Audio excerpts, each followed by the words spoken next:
अस्सलाम वालेकुम। सुबह सवेरे पाकिस्तान में बहुत खुशामदीद। मैं हूँ वैस मंगलवाला। खुदा का शुक्र है कि उसने हमें आज की सुबह देखना नसीब फरमाई। इंसान कभी कभी ये सोचता है कि वो बिल्कुल ही नाकारा है, उसका कोई फ़ायदा नहीं है और वो कोई काम अच्छे तरीके से नहीं कर सकता। मैं नहीं सोचता इस तरह, लेकिन ये कि बहुत सारे लोग ऐसे होते हैं कि जब आप उनसे बात करें तो वो ये सोच रहे होते हैं कि मैं पैदा ही क्यों हुआ, आखिर मेरी ज़िंदगी का मकसद क्या है, मैं इस दुनिया में क्यों आया हूँ और मैं इतना नाकाम, इतना बेकार इंसान हूँ और मैं कोई भी काम ठीक से नहीं कर पाता हूँ। पता नहीं मुझे अल्लाह ताला ने यहाँ पर क्यों पैदा कर दिया है। अगर आपको लगता है कि आप एक इंतहाई बेकार, इंतहाई निकम्मे, इंतहाई नालायक और इंतहाई कामचोर और इंतहाई फालतू इंसान हैं, और अगर आपको ये लगता है कि आपकी ज़िंदगी का कोई मकसद नहीं है, तो परेशान ना हो। आप ये सोचिए कि भाई इस दुनिया में अक़वाम मुत्तहिदा जैसे इदारे भी तो हैं, तो आपके फालतू होने से, बेकार होने से कोई फ़र्क नहीं पड़ता। बड़े बड़े इदारे दुनिया में ऐसे हैं जो कि फालतू हैं, बेकार हैं, जिनका कोई काम नहीं है, लेकिन वो हैं, वो चल रहे हैं, वो बने हुए हैं, वो बातें किए जा रहे हैं, काम कुछ नहीं होता लेकिन बातें बहुत सारी होती हैं। तो अगर आप इस दुनिया में बेकार और फालतू हैं तो क्या फ़र्क पड़ जाता है। खैर, ये तो थी एक छोटी सी बात, और इस छोटी सी बात में एक बहुत बड़ा सा पैगाम मौजूद है उन लोगों के लिए जो कि करता धरता है दुनिया के, उन लोगों के लिए जो कि बहुत कुछ कर सकते हैं मगर करते नहीं हैं। फ़िलहाल हम कुछ करते हैं, और वो ये है कि 60 सेकंड न्यूज़ की तरफ चलते हैं। 60 सेकंड न्यूज़ देखते हैं, फिर उसके बाद कुछ आपको मज़ीद ख़बरों की तरफ लेकर चलेंगे। देखिए 60 सेकंड न्यूज़। खाना, पानी और ईंधन सब बंद। गजा पर इसराइली हमलों को महीना हो गया, शहादतें 10,000 से ज़ायद हो गईं। वादी तीरा में दहशतगर्दों के खिलाफ कार्रवाई के दौरान लेफ्टिनेंट कर्नल समेत 4 फौजी जवान शहीद। आसिफ जरदारी और नवाज शरीफ में राबिता, सियासत बचाने के लिए मिलकर किरदार अदा करने पर इत्तफाक। बलूचिस्तान में कांगो वायरस का खतरा, सरकारी मुलाजमीन के लिए मास्क लाजमी करार। वर्ल्ड कप में बांग्लादेश ने श्रीलंका को 3 विकेटों से शिकस्त दे दी। अक़वाम मुत्तहिदा समेत 18 आलमी तंजीमों का फ़लस्तीन में फौरी सीज़ फायर का मुतालबा। ईरान की गजा में जंगबंदी न होने पर अमेरिका को धमकी। नेपाल में 72 घंटों में फिर 5.3 शिद्दत का ज़लज़ला, माहिरीन ने खतरे की घंटी बचा दी। जी, ये थी 60 सेकंड न्यूज़। देखा आपने कि दुनिया में क्या हो रहा है। अब आपको मज़ीद ख़बरों की तरफ लेकर चलते हैं और आगाज़ करते हैं क्रिकेट के मैदान से। क्रिकेट के मैदान में मैचेस तो हो रहे हैं, आप देख रहे हैं, सबको पता है कि कौन जीत रहा है, कौन हार रहा है, और सबको पता है कि किसकी क्या पोजीशन है। लेकिन एक और बड़ी ज़बरदस्त खबर आई है, और वो ख़बर एक तरह से तशवीशनाक भी है और एक तरीके से ज़बरदस्त भी है। कौमी क्रिकेट टीम के कप्तान जो हैं बाबर आजम साहब और विकेट कीपर बल्लेबाज मोहम्मद रिजवान, इन दोनों ने गैर कानूनी कंपनियों की जानिब से करोड़ों रुपए की पेशकश को ठुकरा दिया है। अब इसमें पॉजिटिव चीज़ क्या है कि इन्होंने इस पेशकश को ठुकराया, बहुत अच्छी बात है, पॉजिटिव बात है ये। लेकिन ये पेशकश होना, ये एक बड़ी तशवीशनाक बात है। बाबर आजम ने 250 मिलियन रुपए का सालाना कॉन्ट्रैक्ट जो था उससे इनकार कर दिया, और मोहम्मद रिजवान जो है उन्होंने सिर्फ एक सरोगेट बेटिंग कंपनी के 100 मिलियन रुपए के सालाना मुआहदे से इनकार कर दिया, क्योंकि इस तरह की स्पॉन्सरशिप्स और मुआहदे ये कानून के ख़िलाफ़ है। अच्छा, दूसरी जानिब एक बेटिंग कंपनी ऐसी है कि जिनकी जानिब से बाबर आजम को ईमेल की गई और उसमें लिखा गया कि जी आपका जो सोशल मीडिया प्लेटफॉर्म है उससे हम बहुत ज़्यादा मुतासिर हैं और हम आपके साथ काम करना चाहते हैं। लेकिन बाबर ने उनको जवाब में ये कहा कि थैंक यू जी, बहुत शुक्रिया आपका, आपकी ऑफ़र का, लेकिन बतौर मुसलमान हम किसी भी बेटिंग कंपनी या सरोगेट बेटिंग ब्रांड्स की हिमायत नहीं करते। आपने राब्ता किया, थैंक यू जी, अल्लाह हाफिज़। अब जो बेसिकली सरोगेट बेटिंग ब्रांड्स होते हैं वो क्या होते हैं कि जैसे आपके सामने आ रहा होता है जी बेटिंग जो है वो कहते हैं कि जी जुआ या शर्तें जो लगाई जाती हैं किसी भी खेल के ऊपर, तो वो होती है स्पेलिंग जी BET, बेट। और बहुत सारे ऐसे इदारे हैं कि जिन्होंने बेटिंग कंपनीज खोली हुई है, लेकिन उन्होंने क्या किया है कि जी बेट की जो बेटिंग है या जो जुए का काम है उसको किसी और काम के पीछे छुपा लिया है, तो वो उस काम की एडवर्टाइजिंग करते हैं और असल में हो रही होती है बेटिंग की एडवर्टाइजिंग। इसको कहते हैं सरोगेट एडवर्टाइजिंग। तो आपने बैट लिख दिया BAT बैट, तो आप बैट बैट बैट करे जा रहे हैं, लेकिन असल में जो कंपनी का काम है वो BAT बैट नहीं है बल्कि BET बैट है। और इस तरीके की जो कंपनीज हैं उन्होंने बहुत सारे टूर्नामेंट स्पॉन्सर भी किए हैं बहुत सारी जगहों पर, बहुत सारे दुनिया में उनको कोई प्रॉब्लम नहीं है, बेटिंग जो है वो लीगल लीगल है, अलाउड है। पाकिस्तान में ज़ाहिर है ये चीज़ अलाउड नहीं है और अलाउड होनी भी नहीं चाहिए। तो बहुत मरतबा ये कंपनीज़ मुख्तलिफ़ खिलाड़ियों को कांटेक्ट करती हैं। अब इसमें हमारे खिलाड़ियों की ये बड़ाई है, क्योंकि ज़ाहिर है पैसे की जो चमक दमक होती है ना, वो एक बहुत बड़ी चीज़ होती है और इंसान उस चमक के आगे, उसकी चकाचौंध के आगे बिल्कुल बेबस हो जाता है और आपको लगता है कि यार इतना पैसा मेरे पास आ रहा है, 250 मिलियन रुपए अगर मेरे पास साल के आ जाएं तो क्या बड़ी बात होगी जी। यानी कि यूँ कहिए कि तकरीबन 20 मिलियन रुपए अगर आपके पास हर महीने आ रहे हों, कौन ऐसा शख्स होता है जो कि इनकार करता है? ये वही शख्स इनकार करता है कि जिसकी तरबियत अच्छी हुई है, जो कि अपने दीन को जानता है, अपने माशरे को समझता है, अच्छे और बुरे की जो फ़र्क है, जो तमीज़ है, वो उस शख्स के अंदर मौजूद है। और माशाल्लाह ये बहुत पॉजिटिव बात है पाकिस्तान के इन 2 खिलाड़ियों के हवाले से जो ख़बर सामने आई है मोहम्मद रिजवान और बाबर आजम की, कि उन्होंने ये बड़ी बड़ी कंपनीज़ जो हैं इनको मना कर दिया और इस बात से ये बिल्कुल नहीं घबराए, बिल्कुल नहीं डरे कि कितने पैसे हम लूज़ कर जाएंगे, क्योंकि पैसा असल चीज़ नहीं होती। असल चीज़ ये होती है कि जो आप सही काम करें उसकी वैल्यू होती है, उसकी वर्थ होती है। पाकिस्तान की जो क्रिकेट टीम है उसके ऊपर गैर मजहबी जो रंग है वो एक ज़माने में काफ़ी ज़्यादा था। और सईद अनवर जब खेल रहे थे, दाढ़ी रखी हुई थी उन्होंने बड़ी माशाल्लाह। फिर उसके बाद इंज़िमाम, मुश्ताक, सकलैन मुश्ताक, बहुत सारे खिलाड़ी ऐसे हैं जो कि मज़हब की तरफ बहुत अच्छे तरीके से राग़िब हुए और होना भी चाहिए सबको। और मैं ये नहीं कह रहा हूँ कि बाकी खिलाड़ी जो थे वो गैर मजहबी थे, लेकिन ये कि इन्होंने अपने ऊपर एक मजहबी लेबल जो है वो नुमायां तरीके से लगाया हुआ था। मोहम्मद यूसुफ, जो पहले यूसुफ यूहाना थे, अब की जो टीम है उसके अंदर भी ये रंग हमें नज़र आता है। और बहुत सारी वीडियोज़ हमारे सामने आती हैं कि जिसमें ये जो खिलाड़ी हैं, रिजवान हमारे या बाबर या जो भी हमारी टीम के खिलाड़ी हैं, वो सारे जो हैं वो नमाज़ पढ़ रहे होते हैं, इस बात का एहतमाम करते हैं कि वो नमाज को मिस ना करें। और ये बेसिक चीज़ है इंसान की ना, तो इसका जो एक पॉजिटिव इम्पैक्ट होता है आपकी टीम पर भी, आपकी जो टीम की जो बॉन्डिंग है वो इम्प्रूव होती है। फिर मैथ्यू हेडन को, जैसा कि हम सब जानते हैं कि रिजवान ने कुरान तोहफे में दिया था, तो ये भी एक बड़ी पॉजिटिव बात थी। और मैथ्यू हेडन ने फिर बाद में कमेंट्री में एक मरतबा कहा भी था कि जी इस्लाम जो है वो मोहब्बत सिखाता है और ये जो बॉन्डिंग सिखाता है, और टीम में इस्लाम की वजह से बड़ा फ़र्क आया। उसकी जो ऑब्जर्वेशन थी पाकिस्तानी टीम के हवाले से वो उसने कमेंट्री करते हुए शेयर की थी। तो ये बड़ी पॉजिटिव बात है और इस चीज़ को इनकरेज किया जाना चाहिए। बहुत सारे लोगों को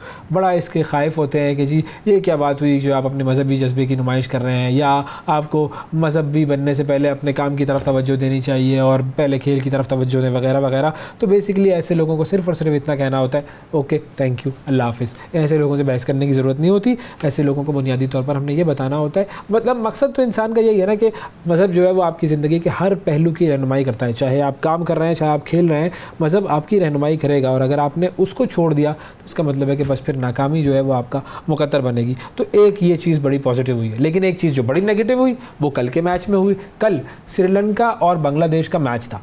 अब इस मैच में क्रिकेट की तारीख़ का एक ऐसा वाक़या पेश आया जो कि क्रिकेट की तारीख़ में पहली मर्तबा हुआ, और श्रीलंका के तजर्बाकार जो बल्लेबाज एंजेलो मैथ्यूज़, उनको टाइम आउट पर आउट करार दिया गया। और टाइम आउट पर विकेट गंवाने वाले ये क्रिकेट की तारीख के पहले खिलाड़ी बन गए। आप ज़रा वीडियो देखें, इसमें आपको पता चलेगा हुआ क्या। अब ये आए हैं यहाँ पर, मतलब एक खिलाड़ी आउट हुआ तो एंजेलो मैथ्यूज़ जो है वो अपने पवेलियन से निकले हैं और ग्राउंड में आए हैं और क्रीज पर पहुँचे हैं। क्रीज पर पहुँचे तो उन्होंने अपना हेलमेट सही करने की कोशिश की। ये देखें, ये हेलमेट सही कर रहे हैं, और हेलमेट सही करते हुए उन्हें अंदाज़ा हुआ कि ये हेलमेट का जो अंदर का जो बेल्ट होता है वो तो टूटा हुआ है। तो उन्होंने इशारा किया कि भाई मुझे दूसरा बेल्ट चाहिए।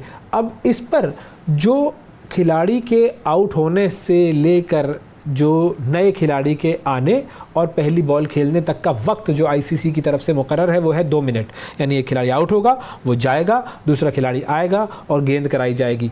2 मिनट में ये सारा मामला होना चाहिए, लेकिन 2 मिनट में ये सारा मामला नहीं हुआ। अब 2 मिनट के अंदर आप आ तो गए हैं। बहुत कंट्रोवर्सीज हैं, बहुत सारे लोगों ने इस हवाले से बात की है। बहुत सारे बड़े बड़े क्रिकेटर्स जो हैं वो ये कह रहे हैं कि देखें वो 2 मिनट के अंदर आ चुके थे, लेकिन उनका हेलमेट चूँकि मैल फंक्शन कर गया तो इसीलिए कसूर उनका नहीं था। लेकिन बांग्लादेश के जो कप्तान थे शकीबुल हसन, उन्होंने अपील की अंपायर से कि भाई ये तो देखो काफ़ी देर हो गई है। और उसके बाद बहस हुई, डिस्कशन हुई। एंजेलो ने 2 मरतबा शकीबुल हसन से रिक्वेस्ट की कि भाई अपनी ये अपील वापस ले लो, देखो मेरा हेलमेट जो है वो मैल फंक्शन कर गया है, तो इस चीज़ को क्या इशू बना रहे हो तुम। लेकिन शकीब अल हसन ने बिल्कुल इस बात की कोई परवाह नहीं की। उन्होंने कहा नहीं जी, रूल इज़ रूल और आप वापस जाएं। और उसके बाद वो वापस गए। वापस जाने के बाद उन्होंने अपने हेलमेट को पटखा और बड़े गुस्से में वो नज़र आए। और जब उन्होंने शकीब अल हसन को आउट भी किया इस मैच में एंजेलो मैथ्यूज़ ने, तो फिर उन्होंने उस वक्त इशारा भी किया घड़ी का, टाइम आउट का, कि देखो मैंने तुम्हें आउट करके बदला ले लिया है। तो बहरहाल एंजेलो मैथ्यूज़ बग़ैर कोई गेंद खेले, बग़ैर कोई गेंद फेस किए आउट करार दिए गए। और मसला हेलमेट का था। लेकिन बस जब डेस्परेशन आ जाती है ना किसी भी टीम में जीतने की, कि बस हमें किसी भी तरीके से जीतना है, किसी भी तरीके से हमने दूसरे को हराना है, तो स्पोर्ट्समैन स्पिरिट की तो धज्जियाँ बिखेर दी जाती हैं, धज्जियाँ उड़ा दी जाती हैं। और यही किया कल शकीब अल हसन ने। देखें, रूल्स होते हैं लेकिन इंसानियत भी कोई चीज़ होती है, स्पोर्ट्समैन स्पिरिट भी कोई चीज़ होती है। भाई क्या हो जाता अगर उसका हेलमेट जो है वो रिप्लेस हो जाता और वो 2 मिनट के बजाय 3 मिनट बाद आप गेम शुरू करते, कौन सी क़यामत आ जाती, क्या ऐसा प्रॉब्लम हो जाता। लेकिन नहीं, एंजेलो मैथ्यूज़ को आउट करार दिया गया। उसने गुस्से का इजहार किया। और अगर आप पॉजिटिव जेस्चर्स के साथ क्रिकेट नहीं खेलेंगे तो दोनों खिलाड़ियों में और दोनों टीमों में और दोनों मुल्कों में बस फिर एक दूसरे की तरफ एक हॉस्टाइल बिहेवियर ही रहेगा। अगर आप पॉजिटिव जेस्चर करें और अगर आप कहें कि चलो भाई कोई बात नहीं, ठीक है, हो जाता है, ये छोटी सी ज़िंदगी में किसके साथ ऐसे मसाइल नहीं हुए, हो गया, ठीक है भाई, आप हेलमेट मंगवा लो, खेल लो, खेलने के लिए आए ना, हम यहाँ पर फड्डे करने तो नहीं आए, हम यहाँ पर रूल्स की इम्प्लीमेंटेशन लागू करने तो नहीं आए ना कि नहीं भाई ये रूल है और बस गर्दन काटी जाएगी और बस हम जीतेंगे। बहरहाल खैर, ये तो लोगों की अपनी अपनी जहनीत की बात होती है कि वो किस जहनीत के साथ गेम खेल रहे हैं और गेम को गेम समझ रहे हैं या गेम को जंग समझ रहे हैं। जंग की जब बात होती है तो फिर हम चलते हैं फ़लस्तीन और इसराइल के तनाज़े की तरफ। और 10,000 से ज़ायद इस वक्त फ़लस्तीनी शहरी जो हैं वो निशाना बन चुके हैं इसराइलियों के अजाब का और उनके जुल्म का। और 10,000 से ज़्यादा लोग जाँ बहक हो चुके हैं। एक जस्टिन ट्रूडो जो है, बड़ा अपने आप को पॉजिटिव बंदा वो पेश करता है और लोग भी बड़ा पॉजिटिव कहते हैं उसको। वो बंदा जो है जस्टिन ट्रूडो, कनाडा का वज़ीर आज़म, उन्होंने मसला फ़लस्तीन पर एक तकरीर की। We need to see a seize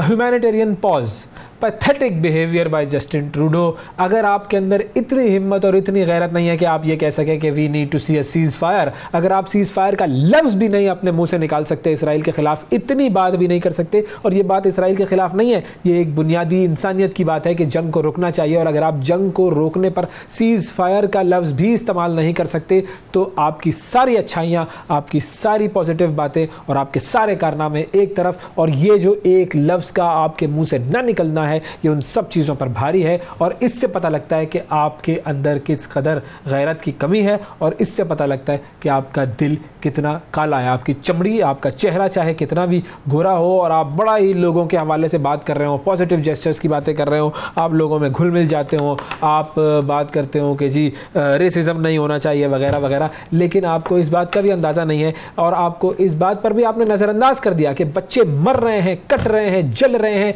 लेकिन आपके मुंह से एक लफ्ज़ तक नहीं निकलता। ये इतना बड़ा मसला क्या है कि सीज़ फायर जो है वो उसका लफ्ज़ भी अदा ना किया जा सके। अमेरिका भी सीज़ फायर की बात नहीं करता है, आप भी सीज़ फायर की बात नहीं करते हैं, आपने उनके लिए लफ्ज़ अलग बना लिए। ह्यूमैनिटेरियन पॉज होना चाहिए कि यानी कि थोड़े दिन रुक जाओ फिर उसके बाद मार लेना, क्योंकि वो इंसान तो है नहीं, वो तो जानवर हैं आप लोगों की नज़र में। असल मसला ये है कि जानवर आप लोग हैं और आपकी जहनियत जो है वो जानवरों से भी बदतर है। अब आप इनके बरक्स दूसरे ममालिक देखिए, उर्दन, बहरीन, तुर्किया, होंडुरास, चिली, कोलंबिया और बोलेविया, और इनके बाद अब वस्ती अमेरिका का मुल्क है चाड, उसने भी इसराइल से अपने ताल्लुकात मुनक़ता कर दिए हैं। जनूबी अफ्रीका ने भी इसराइल से अपने सफ़ीर वापस बुला लिए हैं। चाड जो है उसका तो नाम भी आप लोगों ने नहीं सुना होगा, छोटा सा मुल्क है लेकिन गैरतमंद मुल्क है, मुल्क नहीं है। चाड की वजारत ख़ारजा का कहना यह है कि हमने गज़ा में पैदा होने वाले इंसानी बहरान की वजह से इसराइल से अपने सफ़ीर को वापस बुला लिया है।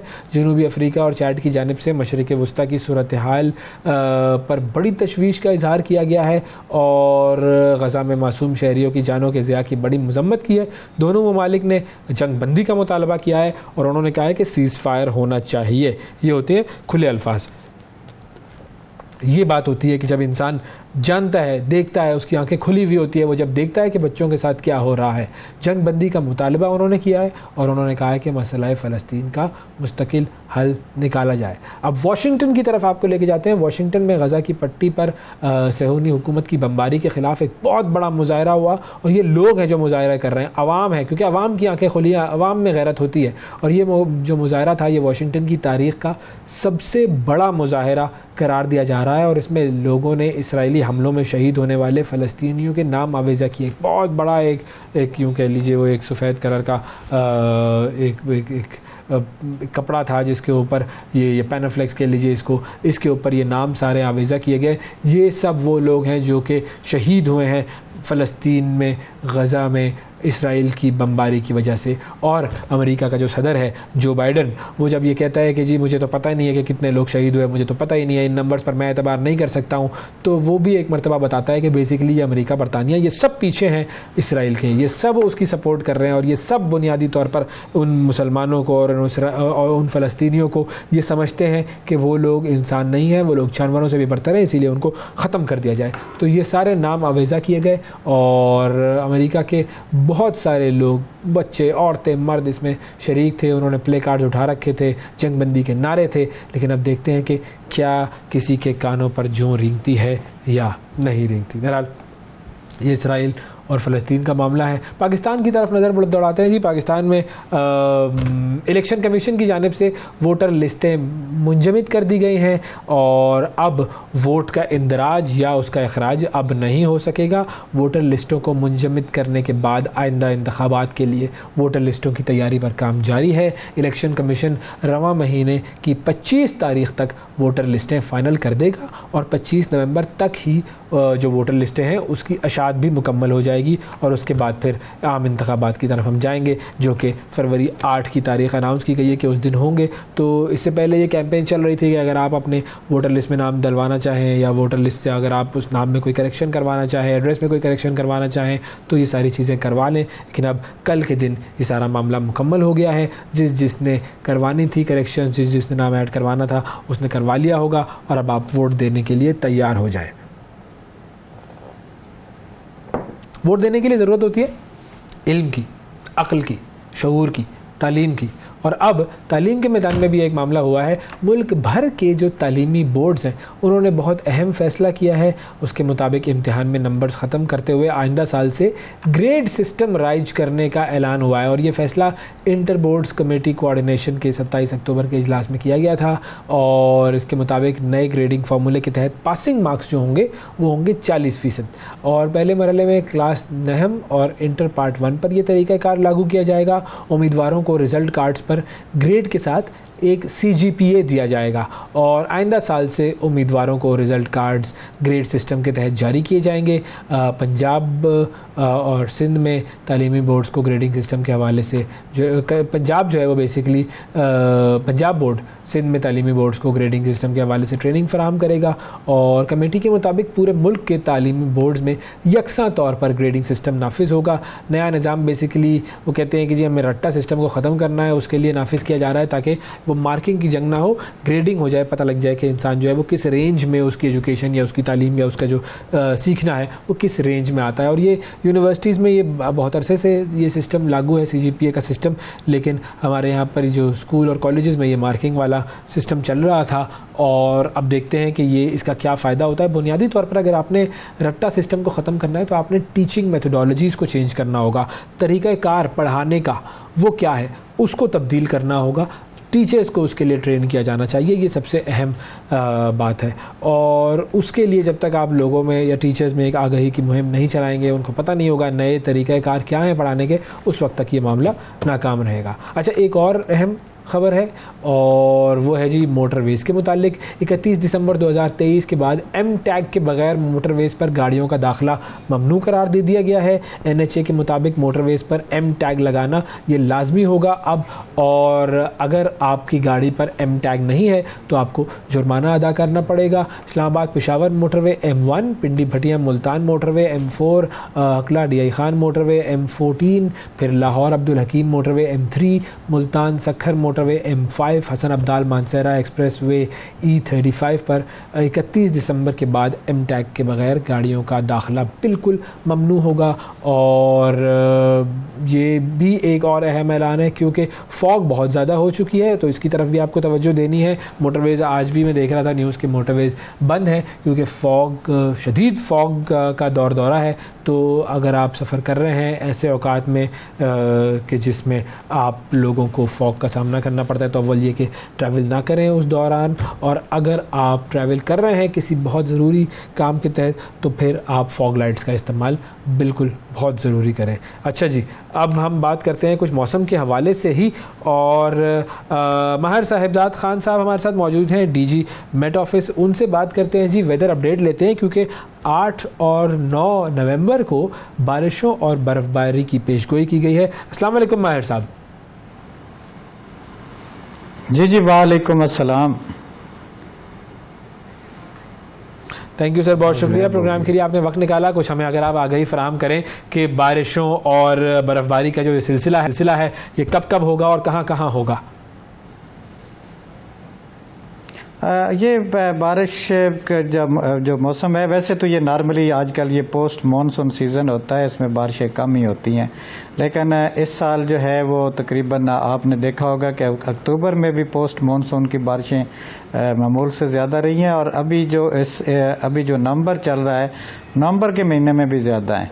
नवंबर के महीने में अभी ये जो हमने एडवाइजरी इशू कल की थी 8 और 9 को, ये बारिशें जो है ना हमारे मगरबी इलाकों से तो शुरू हो चुकी हैं। बलूचिस्तान के कुछ इलाके जो हैं वहाँ पे रात को बारिश अच्छी हुई है। पंजाब के डेरा गाजी खान में भी बूंदाबांदी रिकॉर्ड की गई है, और सिंध के इलाके जो हैं जैकबाबाद और उसके आसपास भी मामूली बारिश रिकॉर्ड की गई है। लेकिन अगले 24 घंटे तक थोड़ी सी शिद्दत हमारे मगरबी इलाकों में इसकी ज़्यादा होगी। फिर कल तक ये पंजाब और KPK और हमारे जो शुमाली इलाके हैं वहाँ पे ये सिस्टम एंटर हो जाएगा, जिससे कुछ इलाकों में तो हवा भी चलेगी।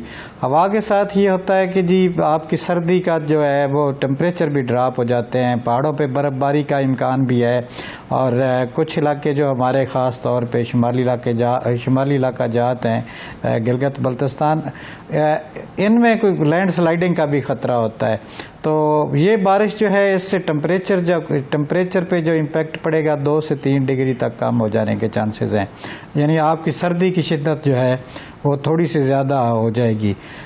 इसमें एक दो जो चीज़ें हैं हमारे ज़िम्मेदारों के लिए कि जी आजकल गंदम की बुआई का मौसम है, जैसे आपको पता ही है, तो वो इफ़ेक्ट होने का ख़तरा होता है। ज़िम्मेदार जो है ना वो थोड़ा सा देख लें कि जी गंदम की बुआई 1-2 दिन लेट कर ले, ताकि बीजने के बाद ज़मीन जो है वो उसको पानी और वो दोबारा, यानी वो होता है कि जी एक करंट जैसी। तो ये जो सिलसिला है बारिशों का ये कब तक चलेगा?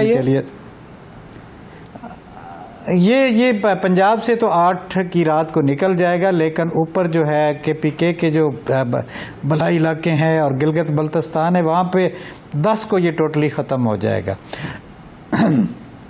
लेकिन एक बात जो है जो हमारे मॉडल हमें बता रहे हैं कि नवंबर के महीने में अभी नवंबर के महीने में यानी आप कह सकते हैं कि तीसरे हफ्ते से या तीसरे हफ्ते के एंड पे दोबारा बारिशों का सिलसिला शुरू होने का इम्कान है, और उसमें भी काफ़ी अच्छी बारिशों का इम्कान है, जिस पे आपको एक फ़ायदा तो होता है कि जी स्नो के साथ स्नो अकामुलेशन जो है, हाई एल्टीट्यूड जो हमारे इलाके हैं वहाँ पे स्नोफॉल जो होती है वो अकामुलेट हो जाती है, और उसका फ़ायदा जो है ना हमारे गर्मियों के मौसम में जो हमारे रिजर्वायर्स हैं उनमें पानी आने का फ़ायदा होता है। तो बहरहाल ओवरऑल आप देख रहे होंगे कि जी हम सर्दियों की तरफ बढ़ रहे हैं। दूसरी बात यह है कि जी फॉग जो है या स्मोक जो है आजकल उसने काफ़ी ज़्यादा सिलसिला जो है उसका चल रहा है पंजाब के बहुत ज़्यादा इलाकों में, और जहाँ पे हमारा काफ़ी ज़्यादा है। और आप देख रहे होंगे कि जी आपकी जो है कम्युनिकेशन सिस्टम जो है ना वो काफ़ी ज़्यादा इफ़ेक्ट हो रहा है, ख़ास तौर पे मोटरवे या दूसरी आम सड़कें भी हैं, वहाँ पे भी धुंध तो होती है लेकिन वहाँ पे ट्रैफिक को स्टॉप नहीं किया जाता, लेकिन फिर आपको पता है कि उसके नतीजे में हादसात जो हैं वो थोड़े से बढ़ जाते हैं, तो एहतियात की ज़रूरत है। बाकी जो है वो बिल्कुल मोटरवे पर जो सफ़र करने वाले लोग हैं वो जो बिल्कुल एहतियात करें। बहुत शुक्रिया अदा करेंगे हम, हमारे साथ माहिर साहिबजाद खान मौजूद थे, डीजी मेट्रो ऑफ इस्लामाबाद, और मौसम की सूरत हाल से आपको आगाह कर रहे थे। नाज़रीन, वक्फा लेते हैं, वक्फे के बाद दोबारा हाजिर होंगे, हमारे साथ रहिएगा। सुबह सवेरे पाकिस्तान, सुबह सवेरे पाकिस्तान, सुबह सवेरे पाकिस्तान।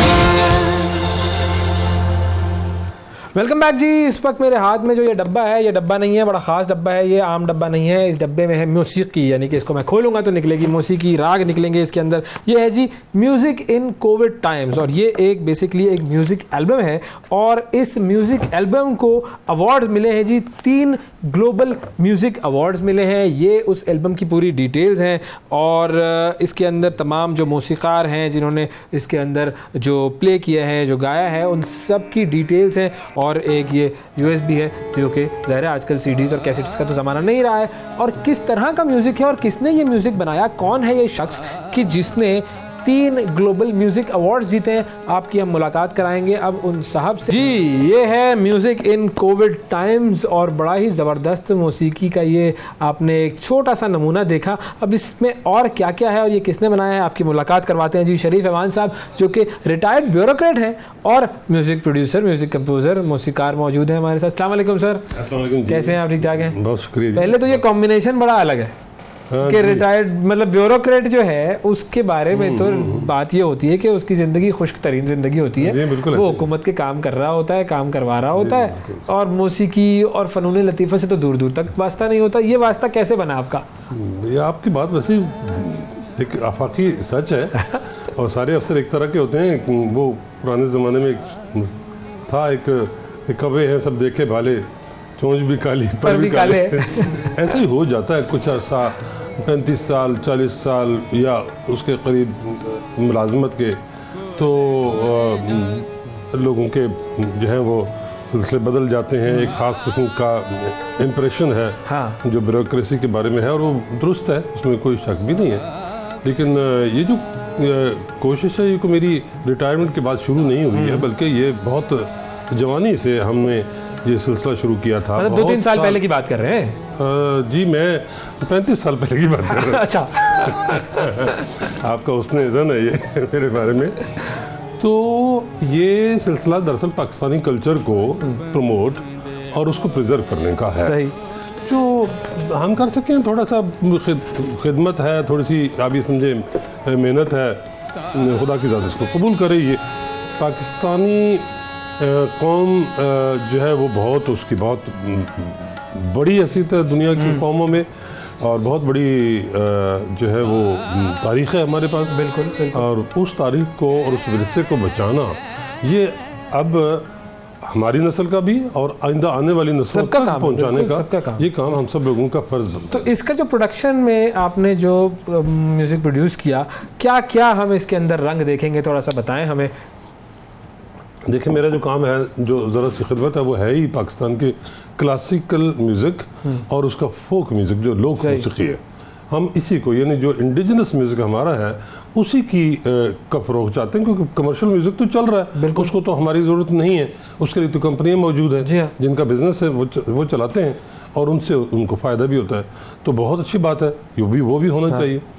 जो ये हमारा रिवायती सिलसिला है कल्चर का और आर्ट म्यूज़िक, जो दुनिया में जिसकी बहुत ज़्यादा हैसियत है, उसकी तरवीज ज़रूरी थी। तो ये मेरा जो काम है, तहज़ीब फाउंडेशन के नाम से हमने एक छोटी सी ऑर्गेनाइजेशन है जो बहुत अरसे से काम कर रही है। मेन जो मेरा प्रोजेक्ट था, जो पिछले 10-12 साल से बड़ा उसको पजीराई मिली है, वो है इंडस राग के नाम से। अच्छा।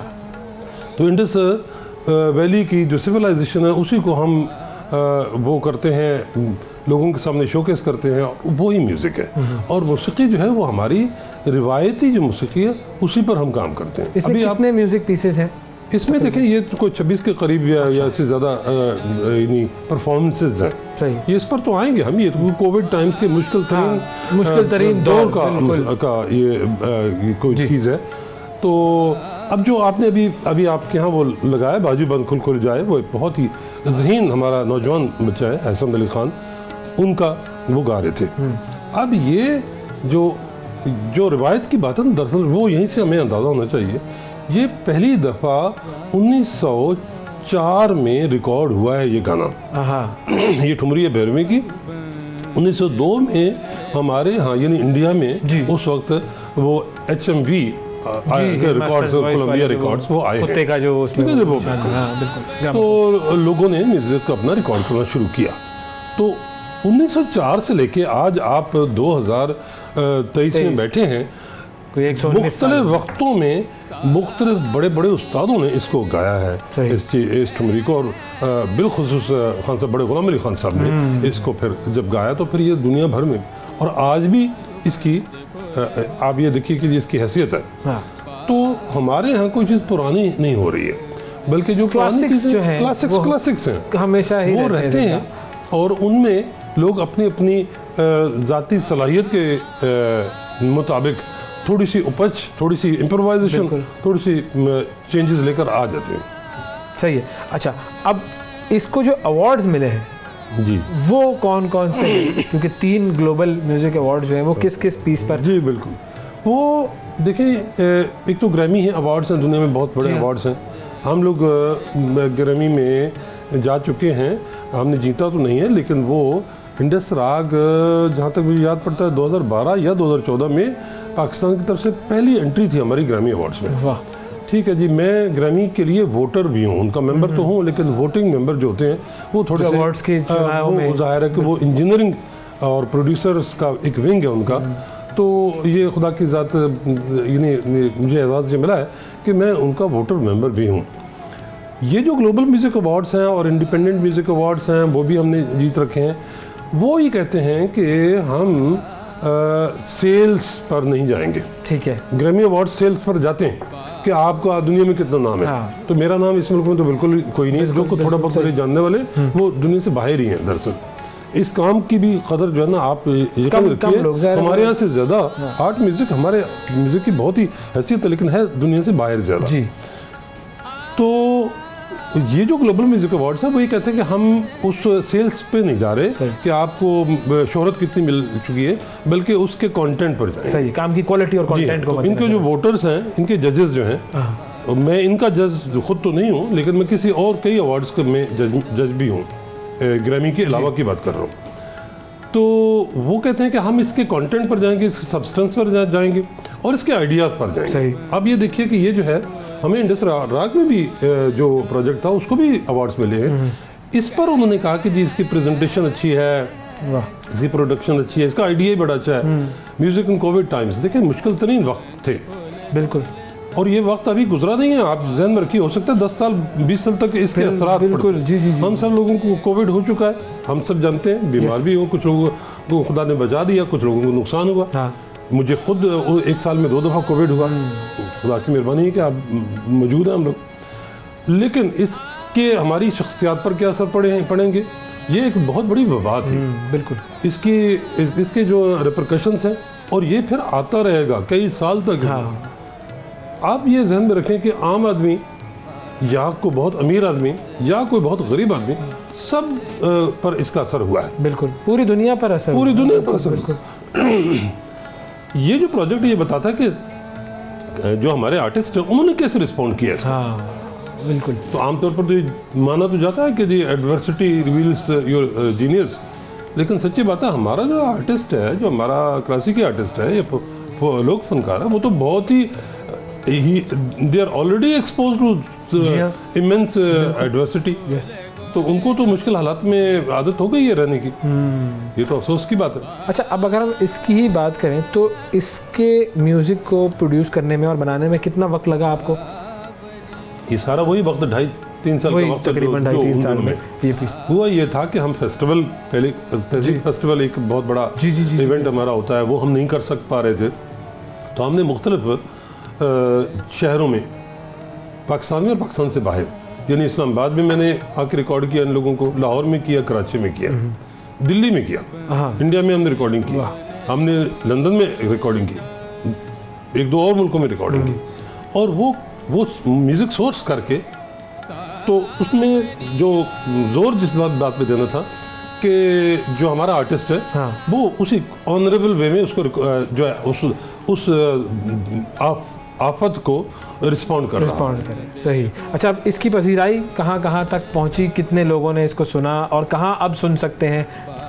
ये देखें, ये हमारा सारा जो हमारा जो मौसीकी का जो एक सिलसिला है, हमने तहजीब फाउंडेशन ने कोई 20-22 एल्बम क्रिएट किए हैं, जिनमें से बड़ा एल्बम जो है वो इंडस राग है, उसके 2 हिस्से हैं और एक ये भी है, तीसरा एल्बम ये है, और इसके अलावा बहुत सारे, वो सब हमारे यूट्यूब चैनल पर जो तहजीब फेस्टिवल के नाम से है, तहजीब फ्री ऑफ कॉस्ट है।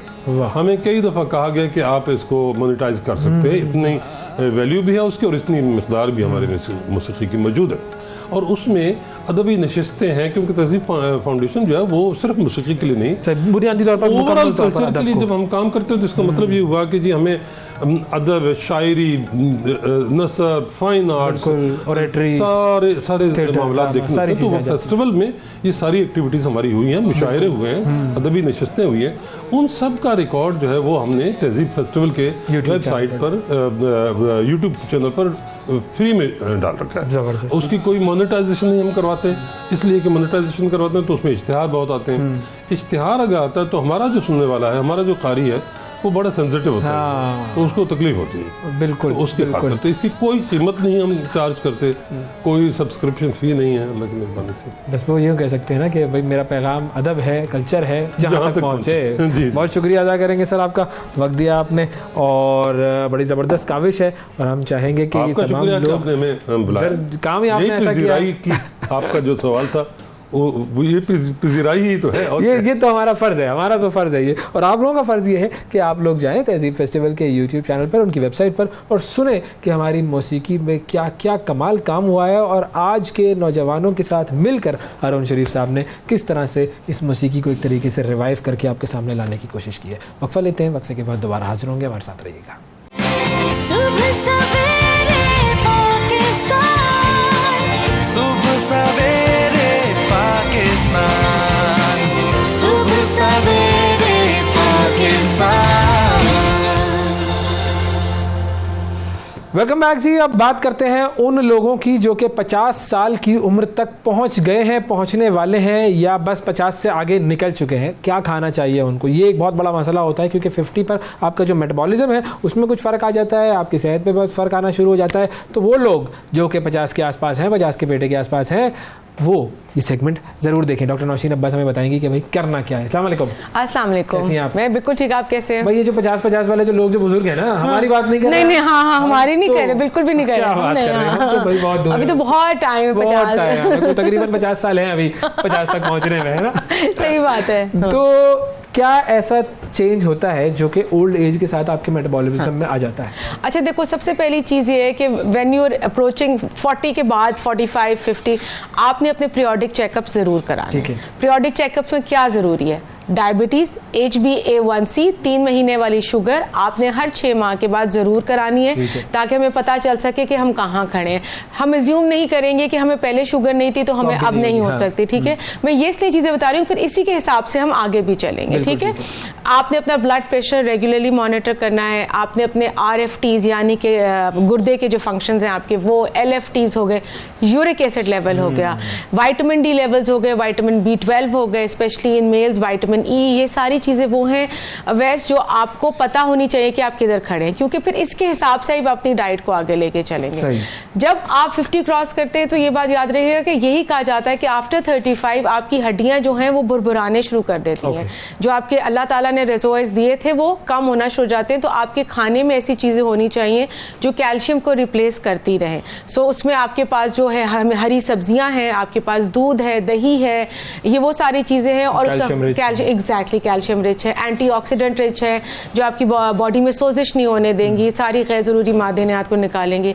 इसके अलावा फाइबर की बात करते हैं, क्योंकि मोस्टली डायबिटीज़ है, हाइपरटेंशन है, every 1 in 4 people are diabetic, you know, in Pakistan. हम प्रेवलेंस के हिसाब से टॉप पे आके खड़े हो गए, विच इज़ अलार्मिंग। हालांकि हमारे ओबिसिटी इतनी नहीं जितनी कि यूरोपियन या वेस्टर्न वर्ल्ड में है, लेकिन हमारे यहाँ डायबिटीज़ क्यों? क्योंकि हमारे खाने जो हैं वो बहुत ज़्यादा कार्ब बेस्ड है, रोगनी, नान और पराठे एंड पूरियाँ एंड ऑल दैट।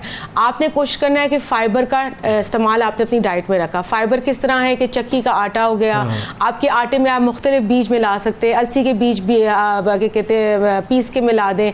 उसके अलावा इसबगोल का इस्तेमाल है। फाइबर सिर्फ इन चीज़ों से नहीं, फाइबर आपको अपनी फ्रूट से भी मिलता है, जो लो ग्लाइसेमिक इंडेक्स फ्रूट्स है, यानी कि आम, अंगूर और केला को निकाल दें, बाकी जितने भी फ्रूट्स आपके हैं फाइबर है। सब्जियों का, हरी सब्जियों का, ताज़ी सब्जियों का इस्तेमाल आपके लिए बहुत अच्छा है, वो आपकी फाइबर। नहीं, मैं इशारे नहीं करें ना, मैं इधर नहीं, बिल्कुल भी नहीं। तो 18 साल के हैं, अभी कहाँ, अभी तो बहुत टाइम है। तो पहुंचने लगो तो पूछ लेना मुझसे, याद नहीं रहेगा ना, जो याद नहीं रहेगा, टाइम ज्यादा हो जाएगा। तो एक तो हो गए ग्रीन, कैल्शियम एंड फाइबर। फिर उसके बाद हमारे पास आती है बेरीज एंड चेरीज। ये हमारे मुल्क में वाफिर तौर पे आपने इसको ऐड करना है। क्यों करना है? क्योंकि एक तो इसमें मिठास का लेवल कम है, ये लो ग्लाइसेमिक इंडेक्स फ्रूट्स हैं, ठीक, यानी कि इनको खाने से फौरन शुगर का स्पाइक, इंसुलिन का स्पाइक नहीं आता, या आसान लफ्जों में कहूँ बॉडी में ब्लड शुगर लेवल नहीं बढ़ता, ठीक है।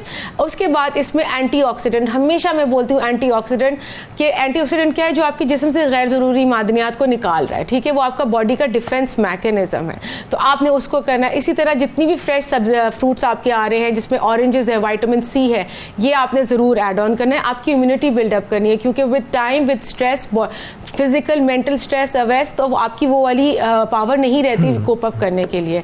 जहां हम इन सारी चीजों की बात करें, मछली, विटामिन बी है, वो जो ओमेगा है हमारा, ठीक है, ओमेगा जो है हमें मछली से मिलते हैं। इसमें कुछ महंगी सोर्सेज भी हैं, लेकिन कुछ रेगुलर सोर्सेज भी हैं, जिसमें माशेर और ये जो आपको इजीली पाकिस्तान में अवेलेबल है, आप वो लें, वरना सामन, टूना, ये ऐसी मछलियां हैं जो कि टॉप ऑफ द लिस्ट हैं। अगर आप खा सकते हैं तो वाई नॉट, क्योंकि मछली का और ये है कि उसके आप बेशक मछली के अब तो कबाब भी बन जाते हैं अच्छे तरीके से। हम सिर्फ शामी कबाब को चिकन और बीफ में तो यही मखसूस करके रखा हुआ है। एग्जैक्टली, तो वो है। इसके बाद जहां हम कबाब, मछली का तो सीजन बस ऐसा इस वक्त तो खाने का सीजन है, बिल्कुल बिल्कुल, वाह वाह वाह। और वो मुर्गी और मटन से जरा थोड़ा सस्ता भी आजकल, तो हाँ, तो आप इस्तेमाल कर सकते हैं।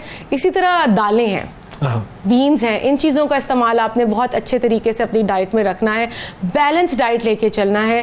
50 के बाद आप बेहतियाती की कोई गुंजाइश आपके पास रहती नहीं है, पहले भी नहीं होनी चाहिए, लेकिन इस एज में तो There's no compromise. क्योंकि आपकी जो फाइट बैक कैपेसिटी है ना, वो थोड़ी स्लो हो जाती है। तो आप अगर किसी चीज भी, कोई आप पे हमला आवर होगी, तो आप वैसे डिफेंस नहीं कर सकते जैसे आपकी यंग एज में बॉडी को कर। तो उसके लिए आपको अपनी बॉडी को कुछ चीजें देनी ही देनी है, चाहे डाइट के जरिए, सप्लीमेंट्स के जरिए, फिजिकल एक्टिविटी बहुत इंपॉर्टेंट है, क्योंकि चलते फिरते रहे। हाँ, खाने के फौरन बाद जो हमारा रूटीन है ना, सारा दिन हम कुछ नहीं खाते, ऑफिस में बिजी है, काम है, ये है वो, रात को एक बड़ा सारा मील लेते हैं, उसके बाद हम बैठ जाते हैं, तो वो एक बहुत ही खौफनाक चीज़ है आपके लिए।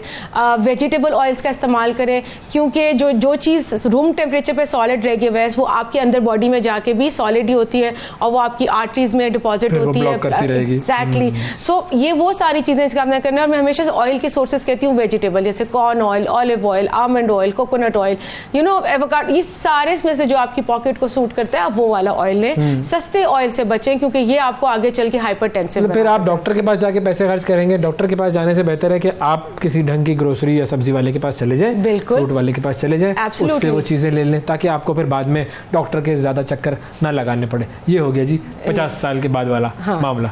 और पानी, हाँ, पानी बिल्कुल नहीं भूलना। आप keep your self well hydrated. पानी कम से कम 6 से 8 ग्लास तो सर्दियों में जरा मुश्किल हो जाता है। तो रिमाइंडर डालो, you keep reminder in your phone so that आपके लिए आसानी रहे, क्योंकि डिहाइड्रेशन जो है वो पता नहीं चलती सर्दियों में, क्योंकि आपकी बॉडी डिमांड नहीं कर रही होती है। तो पानी का वाफे इस्तेमाल करें, आपकी कॉन्सेंट्रेशन भी बेहतर करेगी और आपके डेली एक्टिविटी में भी आपको हेल्प आउट करेगी। थैंक यू जी, बहुत शुक्रिया साहब, वक्त दिया आपने। मिलते हैं फिर आपसे 50 साल की उम्र में। जी जी, बिल्कुल इंशाल्लाह। वक्फा लेते हैं, वक्फे के बाद दोबारा हाजिर होंगे, हमारे साथ रहिएगा। सुबह सवेरे पाकिस्तान, सुबह सवेरे पाकिस्तान, सुबह सवेरे पाकिस्तान।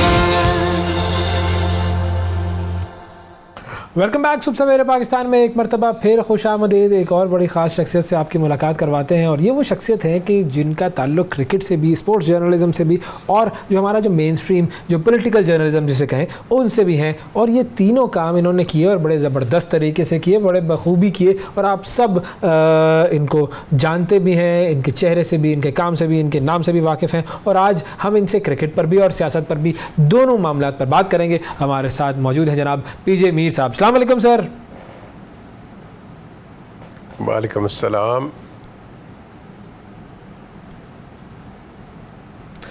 थैंक यू सर, बहुत शुक्रिया प्रोग्राम के लिए, आपने वक्त निकाला। सबसे पहले तो ये बताएं कि आगाज़ हम कहाँ से करें, क्योंकि आप क्रिकेट के मामलात से आगाज़ करें, सियासी मामलात से आगाज़ करें, क्योंकि आपने तो ज़ाहिर है वो दोनों की ही महारत है आपकी।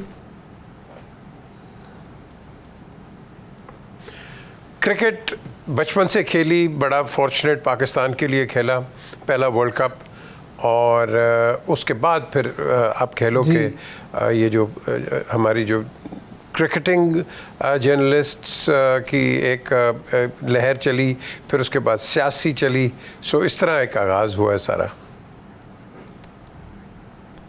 सही, तो अब यूँ करते हैं कि पहले फिर क्रिकेट से ही शुरू कर लेते हैं। अब तक वर्ल्ड कप में जो कुछ पाकिस्तान के साथ हुआ है वो क्या हुआ है, क्यों हुआ है, हम क्यों तसलसल से अच्छा नहीं खेल पाए हैं, ऐसा क्या हुआ, कहाँ क्या गलतियाँ हुई हमसे, थोड़ा सा अगर आप अपनी नज़र में बयान करें ज़रा अपने अल्फाज में।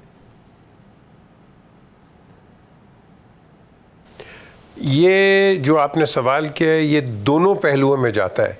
हम lastminute.com पे काम करते हैं पाकिस्तान के अंदर, और जब मुसीबत आती है तो फिर हम जाग जाते हैं। पाकिस्तान की जो वर्ल्ड कप का इसकी ट्रेनिंग इन्होंने पहले कभी प्लान किया ही नहीं।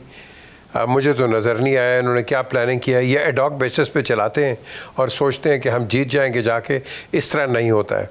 अगर तो आपके पास कप्तान क्रिकेट का अगर इमरान खान जैसा हो तो फिर मैं समझता हूँ आपके पास चांस है। आपके पास तो कैप्टन ही यूज़लेस आदमी है, लेकिन दुनिया का बेस्ट बैट्समैन है, उसमें कोई शक ही नहीं है। लेकिन यहाँ जो हमने मार खाई है कैप्टनसी से खाई है, और नॉट प्रॉपर ट्रेनिंग, जो कि मैं समझता हूँ कि हमें बहुत पहले इसको तैयारी करनी चाहिए। देखें, सक्सेस आ जाती है। अभी भी आप देखें कि वो न्यूजीलैंड ने 92 के अंदर हमने उसको हराया तो आगे आ गए, आज फिर इसको हराया तो फिर हम अब थोड़ा सा जागे। तो द क्वेश्चन इज़ कि हम क्या लक पे चलते रहेंगे, किस्मतों पे चलते रहेंगे, दुआओं पे चलते रहेंगे? बाकी टीमें भी तो है ना, उनकी स्किल्स देखें और हमारी स्किल्स देखें। हमारे पास वर्ल्ड क्लास लड़के हैं, बड़े ज़बरदस्त, लेकिन अफसोस ये है कि जब आपका बोर्ड एक टर्मोइल में होगा तो फिर आप ये क्रिकेट नहीं चला सकते। जो मर्ज़ी कर लें, आप क्रिकेट नहीं चला सकते हैं। क्रिकेट चलाने के लिए एक क्रिकेट वाले को आप इंचार्ज बनाएं, जो कि क्रिकेट समझता है, खाता है, पीता है, और उसने देखी है और खेली है क्रिकेट। तो ये आपकी फॉल्ट लाइन है, सिंपल इज दैट। सही, तो अब क्रिकेट बोर्ड पर ज़ाहिर है जो आप तनकीद करते हैं और ज़ाहिर है आप कहते हैं कि भाई काबिल लोग नहीं हैं, सिफारिशी भर जाते हैं, तो इसके अलावा दीगर ममालिक के कोचेज़ की खिदमत हासिल की जाती हैं, लेकिन नौजवान खिलाड़ियों के लिए वो मुश्किल हो जाता है फिर उनकी ज़बान समझना, क्योंकि ज़ाहिर है वो अलग अलग बैकग्राउंड से आते हैं। तो अब इन वजूहात की बिना पर क्रिकेट टीम में बदगुमानियाँ भी पैदा हो जाती हैं, और ये बात आपको क्या लगता है कि क्यों समझ में नहीं आती हमारे बोर्ड के लोगों को?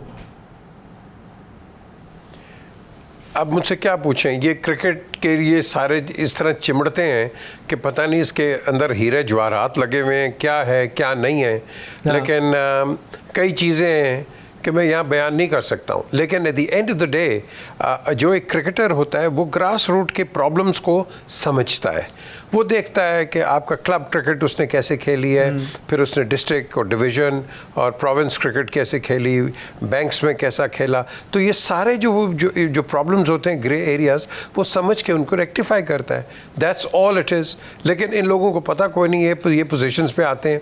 आपके पास मैं समझता हूँ ये चेयरमैन आए, रमीज़ राजा आया है, माजिद आए हैं, नजम सेठी भी आए हैं, बड़े अच्छे इन्होंने किए हैं काम। द क्वेश्चन इज़ कि जब तक आपके पास, देखो अकबर द ग्रेट हम क्यों कहते हैं, जो अकबर है बादशाह मुग़ल, हम उसको ग्रेट क्यों कहते हैं? उसने 9 रतन रखे हुए थे, उसने वो लोग रखे हुए थे हर मज़हब के, और ऐसे लोग कि पूरे हिंदुस्तान को चलाते थे वो। आप भी रख सकते हैं, क्यों नहीं रखते हैं आप? आपने वही जो पुराने ट्राई टेस्टेड फेल्ड बंदे आपने लगा दिए बोर्ड के अंदर, तो अब आपका बोर्ड क्या करेगा? मुझे बता दें, क्या करेगा? वो कुछ नहीं कर सकता। आप गाड़ी जो सारी उम्र जिसने कल्टस चलाई है उसको मर्सिडीज दें, वो तो मर्सिडीज का बड़ा घर कर देगा पकड़ के। तो आपको कॉम्पिटेंट लोग, right people for the right job, that is the way it is. अब जो चेयरमैन आते हैं, इनकी मजबूरियां, इनके पीछे लोग लग जाते हैं, सर इसको लगाएं, उसको लगाएं, इसको लगाएं, ये करें, वो करें। वो बेचारे डर के उनको लगा देते हैं विदाउट थिंकिंग कि इसके रिपरकशंस क्या होंगे लॉन्ग टर्म। आपने लॉन्ग टर्म देखना है। चेयरमैन्स आएंगे जाएंगे, लेकिन पाकिस्तान की क्रिकेट ये बेहतर ही होती जाएगी, लेकिन इसका कौन?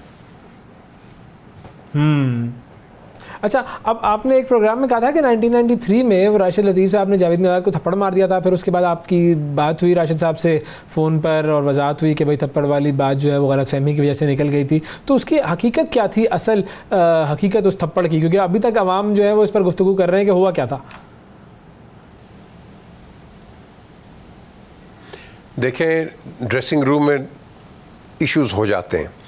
मेरा कहने का मतलब ये है या था, ठीक है, चपेट फिजिकल किसी को नहीं मारी, राशिद ने बिल्कुल नहीं मारी, इसमें कोई दो राय नहीं है। अच्छा। लेकिन अंग्रेजी के अंदर एक टर्मिनोलॉजी है कि अगर आप किसी जूनियर सीनियर से इस तरह कोई बात करता है तो वो अंग्रेजी में कहते हैं slap in the face, that's all. Urdu के अंदर आप कहें कि हाँ जी चपेट मारी है, मेरा ख्याल है वो लफ्ज़ गलत है। या मुझे अंग्रेज़ी से कह देना चाहिए था स्लैप इन द फेस, ख़त्म होगी बात। तो वो एक इंटरप्रिटेशन गलत हो गई, ऐसी कोई बात नहीं थी। डिस्टर्बेंसेस थे क्योंकि वो टूर बड़ा डिस्टर्ब टूर था। हमारे लड़के पकड़े गए थे ग्रेनाडा के अंदर, जहाँ के फिर मैं लंदन से एंटीगा गया और वहाँ भी काफ़ी टेंशन्स थी टीम के अंदर। तो things weren't very good at all. और मैं यही कहूँगा कि ये बस वो कहते हैं ना storm and a tea cup बन गया है। Rashid is a good friend, my dad मेरा और वो हमारा, बल्कि वर्ल्ड कप में डेब्यू भी इकट्ठे हुआ है, इमरान का, जावेद का और मेरा। तो ऐसी कोई बड़ी बात नहीं है। लेकिन येस, जो मैंने बात कही है वो लोगों को शायद बुरी लगी होगी, बिल्कुल लगनी चाहिए, क्योंकि ऑन हाइंडसाइट मैंने कहा यार ये चपेट तो is not a good word at all. तो बस that's about it, nothing else. सही। तो वो फिर राशिद लतीफ़ साहब की तरफ से हट जाने का नोटिस जो भेजा था, वो फिर वो वाली बात भी ख़त्म हो गई या अभी मसला मौजूद है? कुछ बात हुई आपकी? नहीं, मेरी राशिद से 2 दफ़ा बात हुई है। तो मैंने, मुश्ताक ने और अफरीदी बैठे हुए थे एक प्रोग्राम के अंदर, मैंने तो उसको एक्सप्लेन कर दिया जिस तरह आपको किया है। There was no point malicious कि भाई किसी को या हर्ट किया जाए या किसी को तनकीद किया जाए। नो, ये बात हो रही थी टीम की इनडिसिप्लिन की, कि इनडिसिप्लिन नहीं होनी चाहिए कोई भी लेवल के ऊपर अप हो। That's all it was, nothing more, absolutely not. ख़त्म होगी बात। सही। तो जो डिफरेंसेस की बात कर रहे हैं आप, टीम में डिसिप्लिन ना होने की बात कर रहे हैं, अभी भी आजकल भी कुछ खबरें थी कि जी पाकिस्तान की जो टीम है इस वक्त की, उसके अंदर तासुर ये आ रहा है कि ग्रुप ऐसा है जो बाबर आजम को कप्तानी से हटाने की कोशिश कर रहा है। तो ये अभी भी कुछ डिफरेंसेस की खबरें हैं आपके पास कि ऐसा कुछ है, तकसीम है? कोई कह रहे हैं कि जी शाहीन अफरीदी को कप्तान बना दो, कुछ इस तरह के मसाइल हैं?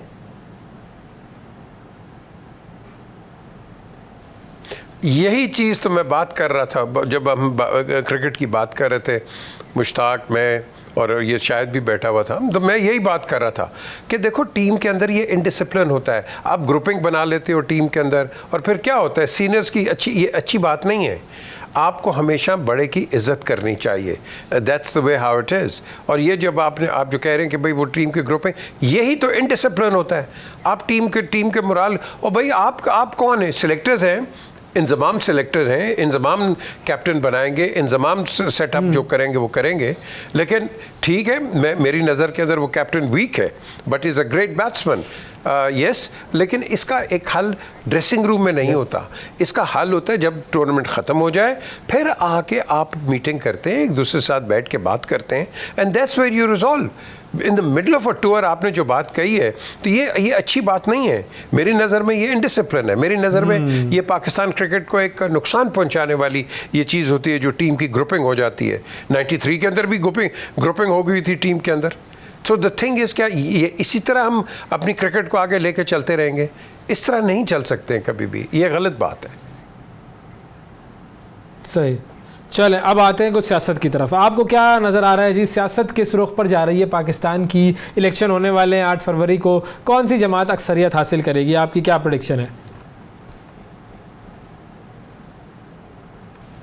देखें, इलेक्शंस फेयर एंड फ्री होने चाहिए, इसी का नाम इलेक्शन है। अगर आपको याद हो तो एक ख़ातून है, शायद हयात हैं अभी, ज़ीनत रशीद, ये पहले chief justice supreme court Abdul Rashid की बेटी हैं। उन्होंने एक इंटरव्यू में कहा कि जब कायद आज़म के जनरल, ये गवर्नर जनरल के इलेक्शंस हो रहे थे, तो उन्होंने कहा मिस्टर जिन्ना, मैंने आपके लिए अंग्रेज़ी में कहा मैं 4 दफ़ा वोट दे के आई। तो जिन्ना साहब ने कहा कैसे? उन्होंने कहा मैं शलवार कमीज़ पहन के गई, फिर साड़ी पहन के गई, फिर मैंने वो दुपट्टा ले लिया, फिर एक अपना दूसरा एक ड्रेस पहन के चली गई। तो जिन्ना साहब ने, वो बताती हैं अपनी ज़बान में, जिन्ना साहब ने कहा अभी जाओ और ये वोट वापस करो, मुझे कोई शौक़ नहीं है इन वोटों के साथ पाकिस्तान का गवर्नर जनरल बनेगा। ये होती है इंटेग्रिटी, ये होती है चीज़। तो अगर आप फेयर एंड फ्री इलेक्शन कराएंगे तो मैं यही रिक्वेस्ट करूंगा, यार आपको 4 ऑनेस्ट वोट मिल गए ना, वो बहुत कीमती हैं। ये 400 झूठे वोट मिले, ये कीमती नहीं है, ये बेईमानी है, ये करप्शन है। ये पाकिस्तान के, मैं समझता हूँ कायद आज़म मोहम्मद अली जिन्ना साहब के एक मुंह के ऊपर एक स्या दबाव होगा, ये हमें नहीं चाहिए। पीटीआई आपकी एक पार्टी है, पॉलिटिकल पार्टी है, इसको आप आने दो। क्यों आपने रोका भाई? हाँ, 9 मई को हम सब कंडेम करते हैं, पीटीआई ने भी कंडेम किया, हर एक ने किया, लेकिन सारी पार्टी तो नहीं है ख़राब यार। आप क्या पार्टी को आप कहो कि तुम नहीं इलेक्शन लड़ सकते? क्यों? ये पीडीएम क्यों बनी थी? एक आदमी के लिए, वो आदमी चला गया, आपस में आप देख लो, एक दूसरे को कह रहे हैं फेयर एंड फ्री इलेक्शंस कराओ, लेवल प्लेइंग फील्ड दो। और यार वो आदमी तो चला गया है लेकिन द क्वेश्चन इज वो आदमी क्यों गया है? जो भी गया है, अगर उसने कोई गलत काम किया आप ट्रायल कराएं उसका, लेकिन उसकी पार्टी को तो इलेक्शन लड़ने दो यार।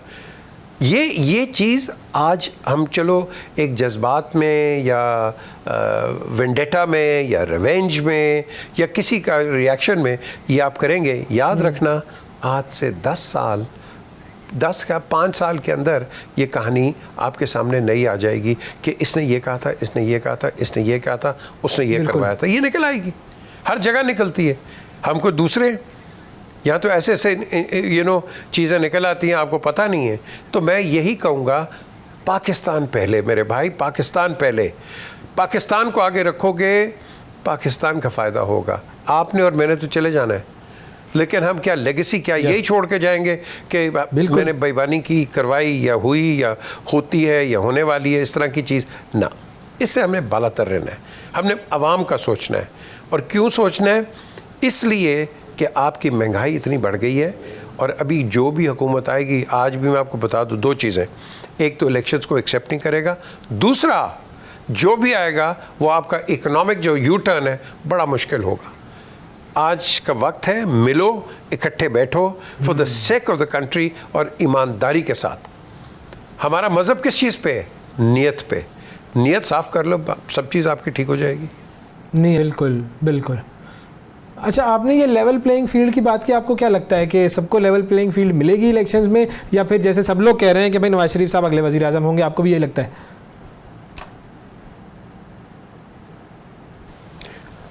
देखें, ये तो इलेक्शन आपको बताएगा, लेकिन जैसे मैंने पहले कहा, इन इलेक्शंस को लोग एक्सेप्ट नहीं करेंगे, क्योंकि जब आप पहले एक प्री मेडिटेटेड चीज़ आप कर दें कि वो होगा, ये होगा, फलाना होगा, we don't know. How do you know कि नवाज शरीफ साहब इलेक्ट हो जाएंगे? मुझे बता दें आप, कैसे होंगे? अल्लाह करे हो, अल्लाह करे ये इमरान भी हो, अल्लाह करे जरदारी भी हो, अल्लाह करे बिलावल, जो मर्ज़ी है। हमें तो भाई, हमें तो आदमी चाहिए जो पाकिस्तान की खिदमत चले, हमने तो उसको देखना है।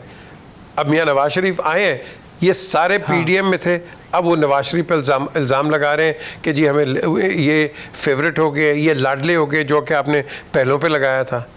अब वो लाडला आउट हुआ है, अब आपका लाडला 2 आ गया है। तो ये आपका हर एक को हम यही करते रहेंगे, वो लाडला है, वो लाडला नहीं है। हाँ, मैं जीत जाऊँ, मैं ठीक हूँ, ये जो है ना, ये बड़ी क्या कह रहे हैं इसको, मुनाफकत कहते हैं, हिपोक्रेसी कहते हैं। तो ये ऐसी मुनाफकत नहीं होनी चाहिए, दैट्स ऑल। तो अब इस पूरी सूरत हाल में पीपल्स पार्टी कहाँ नजर आती है आपको? देखें, मैंने हमेशा कहा है पाकिस्तान पीपल्स पार्टी एक नेशनल पॉलिटिकल पार्टी थी पूरे पाकिस्तान में जब भुट्टो साहब थे। उसके बाद ये फॉर देयर ओन आप कह लो कि फेलिंग्स, शॉर्टकमिंग्स, नॉन डिलीवरेंस, इनको वोट नहीं मिला। ये एक मार्जिनलाइज्ड और रीजनलाइज्ड पॉलिटिकल पार्टी हो गई है, जो कि अफसोस होता है क्योंकि पीपल्स पार्टी का वोट पूरे पाकिस्तान में है। लेकिन अंदर ही अगर आप काम नहीं करेंगे तो जो मर्जी आप हो, लोग आपको वोट नहीं देंगे। पीटीआई को वोट क्यों दिया था? इसलिए दिया था कि पीएमएलएन में शॉर्ट कमिंग्स थी और पीपीपी के अंदर। फिर यहाँ से नया एक नैरेटिव निकला, ये सिलेक्टेड है। तो अगर आप काम नहीं करेंगे तो जो इस्टेब्लिशमेंट है तो वो तो फिर इस तरह ही करेगी। इस्टेब्लिशमेंट को रिजल्ट चाहिए, इस्टेब्लिशमेंट को बहुत सीरियसली रिजल्ट चाहिए, क्योंकि अगर आप रिजल्ट नहीं देंगे इस्टेब्लिशमेंट फिर ख़त्म हो जाती है आपकी, वो कहाँ से अपने आप को रन करेगी। तो आपने एक इस तरह का सिस्टम बनाना है इकोनॉमिकली कि जो कि कंड्यूसिव हो to your current political situation, वो नहीं है। राइटली सेड, बिल्कुल सही, बिल्कुल सही। अच्छा, अफगान महाजरीन अपने वतन वापस भेजने का सिलसिला पाकिस्तान ने शुरू किया हुआ है, जो गैर कानूनी तौर पर यहाँ पर मुकीम है, और अफगान हो या कोई और हो, तो ये फैसला आपके ख्याल में पाकिस्तान पर किस तरह असरअंदाज होगा? देखें, इसमें मेरा बड़ा एक अपना एक मुख्तलिफ ओपिनियन है। यहाँ इलीगल जो है वो इलीगल है। जो रेफ्यूजी है, रेफ्यूजी और इलीगल में फ़र्क है। रेफ्यूजी इलीगल नहीं है, इलीगल इलीगल है, जो कि गैर कानूनी तौर पे पाकिस्तान में एंटर हुआ है, उसको तो निकालो ना बाहर, इलीगल्स को। जो रेफ्यूजी है, जो रिपैट्रिएशन आप करते हैं, आपको चाहिए पाकिस्तान, यूनाइटेड नेशंस, अफ़गानिस्तान कि ये जो बेचारे अपने घर वहाँ से छोड़ के आए because of the Afghan war, ये जाके कहाँ रहेंगे? हाँ, क्या ये एक ज़िंदगी इनकी 10 साल यहाँ गुजरी है तो जाके टेंटों में रहेंगे वहाँ? हमने ह्यूमैनिटेरियन ग्राउंड्स पे बात करते हैं ना, हम गाज़ा की बात करते हैं, तो फिर ये भी हुई है हमारे साथ, ये भी हमारे बहन भाई हैं यार, ये भी मुसलमान है। तो इनको मैं समझता हूँ अफ़गान गवर्नमेंट को पहले इसकी तैयारी कर देनी चाहिए थी कि हाँ आप आएंगे, यहाँ आपको रिसेटल करेंगे ताकि आप एक नॉर्मल ज़िंदगी करें। बच्चे स्कूल में पढ़ रहे, उठा के आपने वहाँ फेंक दिए, कहाँ जाएंगे? इनका 1 साल 2 साल ये मूवमेंट के अंदर ही ख़राब हो जाएगा। ये बच्चे कैसे पढ़ेंगे? ये कहाँ जाएंगे फिर हम? तो ये जो चीज़ें हैं, इसको मैं समझता हूँ कि इन चीज़ों पे गौर व फिक्र पहले करना है। लेकिन हमें lastminute.com। यस, बिल्कुल। बहुत शुक्रिया अदा करेंगे जी पीजे मीर साहब जनाब पर, यानी परवेज़ जमील मीर साहब हमारे साथ मौजूद थे और सियासी और क्रिकेट दोनों मामलात पर गुफ्तगू हुई। नाज़रीन, वक्फा लेते हैं, वक्फे के बाद दोबारा हाजिर होंगे, हमारे साथ रहिएगा। सुबह सवेरे पाकिस्तान, सुबह सवेरे पाकिस्तान, सुबह सवेरे पाकिस्तान।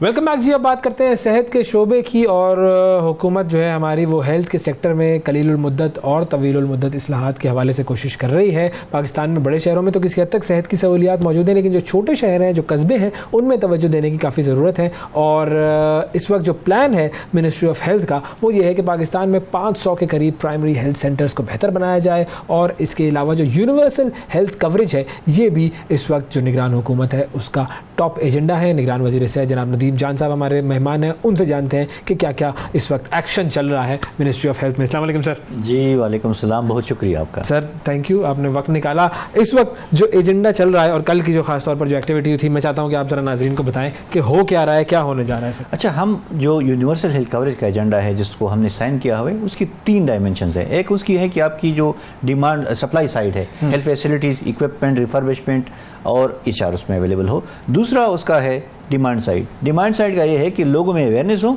और लोग इस काबिल हो कि वो अफोर्डेबल सर्विसेज हो और वो अवेल कर सके। दोनों पे हम काम कर रहे हैं, तीनों पे काम बल्कि हम काम कर रहे हैं। तो ये जो 500 हेल्थ फैसिलिटीज़ ये डैमेज थी, फ्लड्स की वजह से काफ़ी उसको नुकसान पहुंचा था। उसके लिए हमने ये किया कि कुछ डोनर्स और उसको मिला के WHO के ज़रिए, ताकि एक क्विक वन विंडो ऑपरेशन हो, वो हमने असेसमेंट की थी।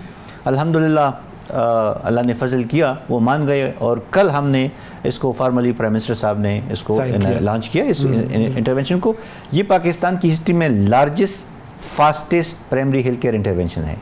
ये हम इंशाल्लाह कंप्लीट भी करेंगे जनवरी से मुराद ये कि कितने 2 महीनों में 500 हॉस्पिटल्स इसी काबिल हो जाएंगे, सारे 500 के 500। हमारे पाकिस्तान की बात कर रहे हैं आप? जी बिल्कुल हम और पाकिस्तान बहुत अजीम मुल्क है। मैं ये बताऊं, यहाँ अपॉर्चुनिटीज़ हैं, ऑप्शंस हैं, उसको थोड़ा सा एक्सप्लोर करना पड़ेगा, मेहनत करनी पड़ेगी और अपनी कंफर्ट जोन से निकलना पड़ेगा। कंफर्ट जोन से निकलना पड़ेगा। तो ये 2 महीने में ये 500 जो है ये रिवैम्प होंगे। ये इंशाल्लाह जनवरी में प्राइम मिनिस्टर साहब एक का इफ्तिताह भी करेंगे और हम फिर आपके तवासुल से दिखा भी सकेंगे कि ये पहले किस हालत में थे और अभी किस हालत में, और फिर पेशेंट्स का फ्लो। अच्छा, इसके साथ साथ हमने जो उसमें इनोवेशन मजीद लाई, वो एक रेफरल मैकेनिज्म हमने डेवलप कर दिया कि प्राइमरी लेवल से अगर पेशेंट ठीक नहीं होता या नहीं होती, सेकेंडरी में जाती है या टर्शरी में जाती है, और फिर उसी साइड से हमें फीडबैक भी प्राइमरी को आ जाए कि आपके पेशेंट के साथ क्या हुआ। तो वो एक मैकेनिज्म और डिजिटलाइज होगी ये मैकेनिज्म, यानी हमारे वेबसाइट्स, हमारे उसमें डाटा सिस्टम में इसकी एंट्री होगी, उसको हम ट्रेस कर सकेंगे। सही।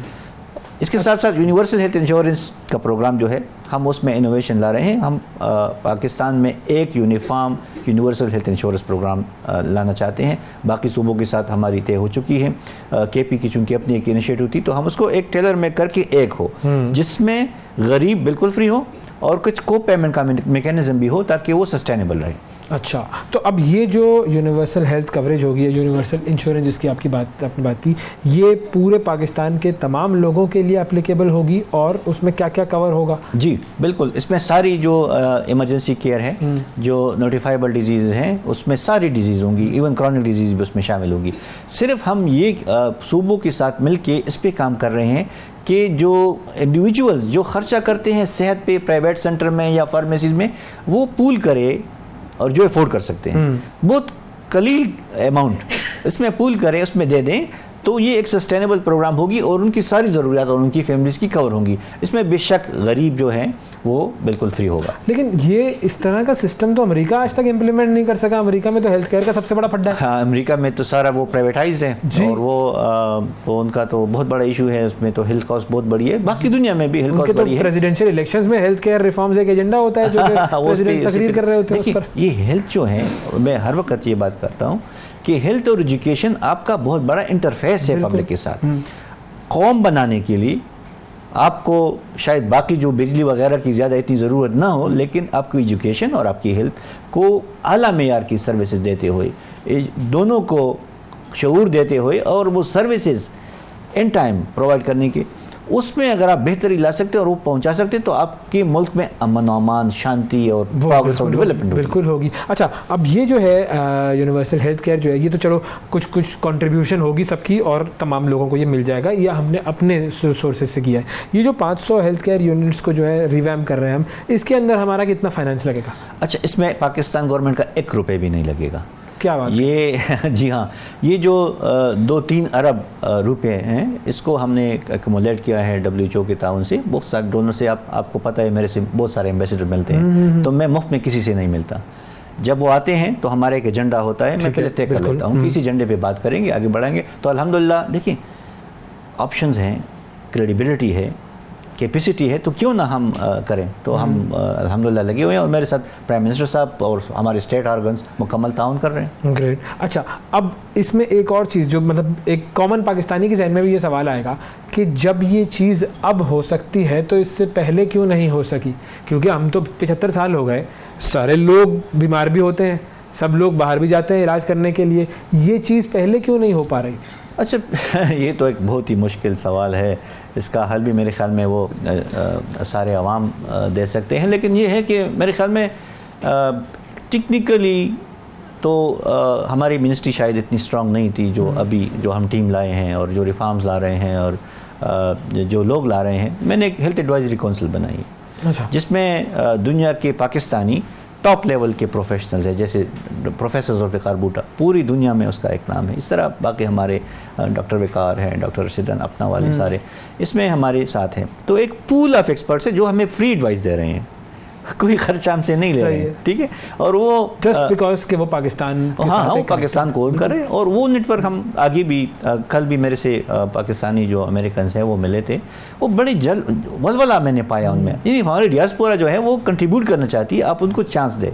तो हम उनको ऑन बोर्ड ले रहे हैं, उनको फैसिलिटेट कर रहे हैं, और उस इन्हीं के साथ ही इंशाल्लाह हम मज़ीद इनोवेशन और मज़ीद इंटरवेंशन ला रहे हैं। हॉस्पिटल्स, ट्रामा सेंटर, इंशाल्लाह ये भी हम संग की बुनियाद रखेंगे, और इंशाल्लाह नेक्स्ट गवर्नमेंट जो है वो उसको आगे चलाएगी। सबसे बड़ी चीज़ ये है कि वो कंटिन्यूटी, वो तसलसल जो है वो एक सक्सेशन प्लान मैं बनाऊंगा इंशाल्लाह, जब हमने जाना हो तो वो उसको सेल भी करेंगे सारों के साथ। और मेरे ख्याल में सारे पॉलिटिशियन पाकिस्तानी होते हैं, उनके दिल में भी वही जज्बा होता है, वही अमल का। थोड़ी सी हमारी जो जितना हमारा बनता है रोल कि हम एडवाइस कर सके, और वो हम एडवाइस दे देंगे, सक्सेशन प्लान बना लेंगे, और इंशाल्लाह उसको कंटिन्यू कर लेंगे। बिल्कुल। अच्छा, फाइनली मैं आपका एक और बयान भी पढ़ रहा था गजा के हवाले से। आपने वहाँ की जो मेडिकल इश्यूज जो चल रहे हैं, जो लोगों को मेडिकल सहूलियात नहीं मिल रही हैं, अस्पताल तबाह किए जा रहे हैं, उसके हवाले से भी आपका एक बयान था। Can we do something for them?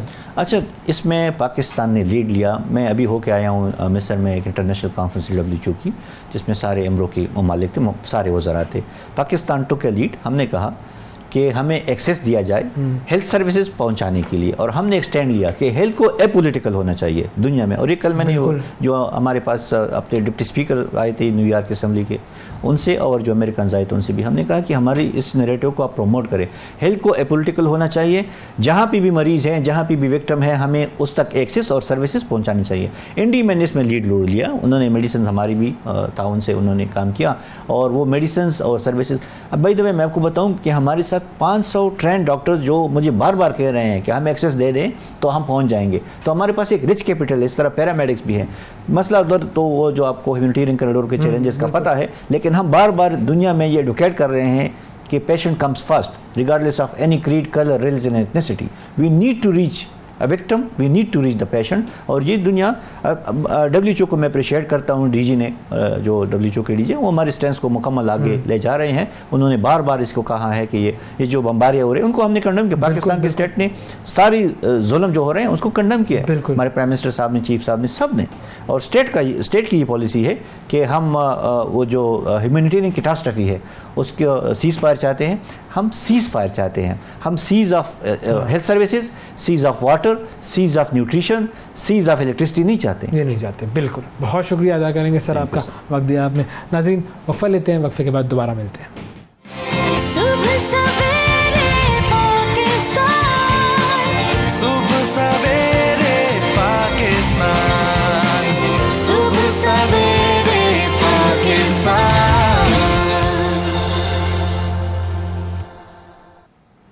Welcome back. सुबह सवेरे पाकिस्तान में एक मरतबा फिर खुशामदीद कहते हैं आपको। पाकिस्तान की अफवाज ने माजी में दहशतगर्दों के खिलाफ कामयाब जंग लड़ी और दहशतगर्दों को पाकिस्तान से बाहर भगाया, और आज एक बार फिर पाकिस्तान पर दहशतगर्दी के तारीख साए लहराना शुरू हो रहे हैं। और इससे पहले भी दहशतगर्दों ने इस्लाम की गलत तशरीह का सहारा लेते हुए अपने मज़मूम मकासद का एक जवाज़ बनाने की कोशिश की, लेकिन आवाम ने उसे तस्लीम नहीं किया। इस बार फिर दहशतगर्द वही अपना पुराना जवाज़ लेकर आए हैं, और पाकिस्तान के जो उलमा हैं उन्होंने बर वक्त इनके खिलाफ एक फतवा दिया है। ये है जी पैगाम पाकिस्तान डॉक्यूमेंट जो कि मेरे हाथ में है। इस पैगाम पाकिस्तान डॉक्यूमेंट में क्या कहा गया है, ये क्या फतवा है, 1800 उलमा क्या कह रहे हैं, इस्लाम और दहशतगर्दी को किस तरीके से वो बिल्कुल अलग अलग करके सबके सामने रख रहे हैं, इस हवाले से हम बात करेंगे। हमारे साथ रोयत हिलाल कमेटी के चेयरमैन और मारूफ आलिम दीन जनाब मौलाना सैयद मोहम्मद अब्दुल खबीर आज़ाद मौजूद हैं। अस्सलाम वालेकुम जनाब। सर, ये है जी पैगाम पाकिस्तान। हमारे नाजरीन को ये बताएं कि ये पैगाम पाकिस्तान क्या है और क्या कहता है। बिस्मिल्लाहिर्रहमानिर्रहीम। सबसे पहले तो मैं आपका और 92 टेलीविज़न का शुक्रगुज़ार हूँ कि आज बहुत ही अहम मौजू पर आज का ये प्रोग्राम जो है इस आपके प्रोग्राम में रखा गया। मैं ये समझता हूँ कि ये जो पैगाम पाकिस्तान है, ये पाकिस्तान का एक वो अज़ीम फतवा और एक अज़ीम बयानिया है जिसको अल्हम्दुलिल्लाह तकरीबन 2000 से ज़ायद उलमा ने 2018 में, और अब तक जो है 10,000 के करीब उलमा, मुफ्तियान किराम, मशाइख उज़्ज़ाम ने दस्तखत किए हैं। और इसके अलावा इमाम काबा ने, जामिअतुल अज़हर के जो शेखुल अज़हर हैं उन्होंने, और दुनिया भर के जो मुफ्तियान उज़्ज़ाम हैं, जिनको स्टेट मुफ्ती हम बोलते हैं, ज़्यादातर जो लोग हैं उन्होंने अल्हम्दुलिल्लाह इस पर दस्तखत किए हैं। ये पैगाम पाकिस्तान वो फतवा है जो कि जिसमें दहशतगर्दी को, इंतहा पसंदी को, इंतशार फैलाने को, ख़ुदकश हमलों को हराम करार दिया गया है।